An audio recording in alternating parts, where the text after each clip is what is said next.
ফাতির মতো মনে করি আমাদের ওসমান হাদিকে।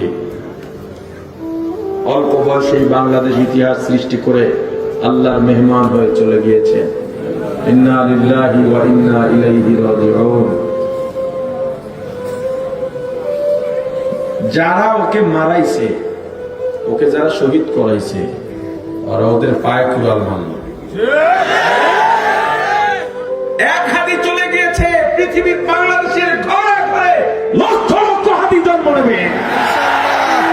কয়জন হাদিকে তোমরা মেরে ফেলবে?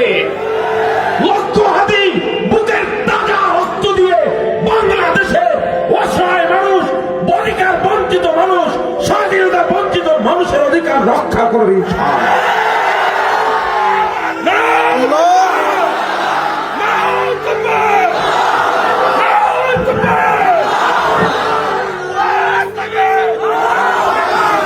আল্লাহ আল্লাহ হাদির ইন্তেকালকে শহীদ ইন্তেকাল হিসেবে কবুল করেন।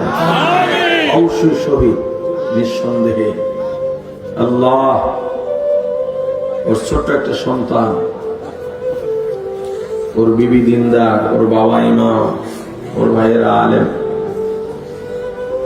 আল্লাহ ওদেরকে ধৈর্য ধারণ করার তৌফিক দান করেন।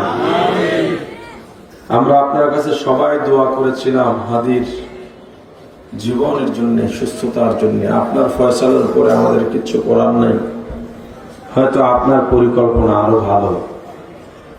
আল্লাহ আপনি আমাদেরকে হাদির অসমাপ্ত কাজগুলো সম্পন্ন করার তৌফিক দিন।